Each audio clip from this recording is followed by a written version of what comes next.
Assalamu alaikum warahmatullahi ta'ala barakatuhu. Ni ne naku Sharif Umar Mahdi, da fatan muna lafiya. Menene tasrifi? To da fatan muna cikin ƙoshin lafiya, musamman mutanen kamar Togo, Algeria, Mali, Burkina Faso, Mali, South Africa, Abu Dhabi, Qatar da sauran ƙasashe.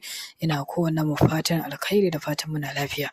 Tasrifi, muna yin tasrifi amma ba ma buga kuɗi. Menene tasrifi? Tasrifi ya kasance cewa abu ne wanda zaka sai turare ta hanyar rafanai, musulman rafanai. Za mu iya ba su insha Allahu, kamar ba ni gishiri ne in baka manda, mu ba su turare su ba mu dukiya insha Allahu. Amma duk wanda ya ce zai buga maka kuɗi to ƙarya yake, yaudara ka zai yi. Sannan ka kira mutum ku yi magana da shi, ka bi shi ta WhatsApp ya tura maka da bidiyon da yake aiki da kuma inda yake aiki da kuma sunanka da komai da komai da kwanan wata a time ɗin da kai masa aiki da sauransu, domin samun tabbaci. Wannan shine ake kira da yadda.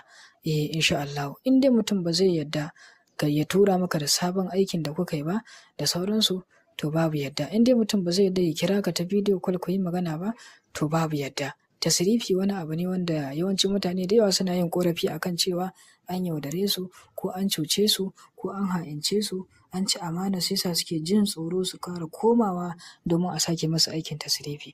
To amma duk abin da za a ce maka za a yanka dabba ko jinin wani abu za a haɗa da shi a yi maka aikin tasrifi, a buga maka kuɗi, to ƙarya ne.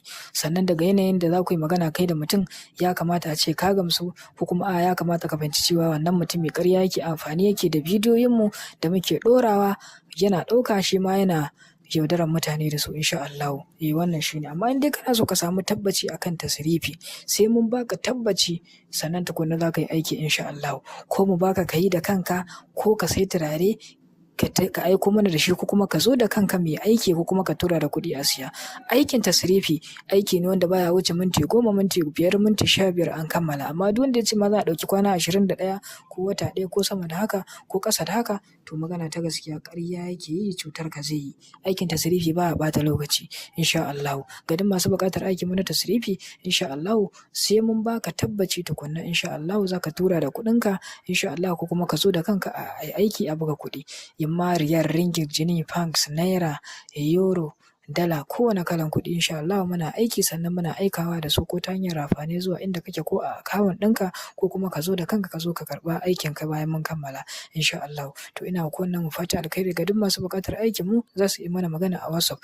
In kai magana a wannan WhatsApp ɗin, a wannan nan bai kaji ba amsa ba, sai kai magana a wannan ta iyo, ana cikin hidindimu insha Allah. Kira ko WhatsApp number. Ina muku fata alkhairi. Kada a manta a yi liking, a yi sharing insha Allah, a yi mu subscribing insha Allah, domin samun sabbin ayyukan mu na mallaka da sauran ayyuka. Bisalam.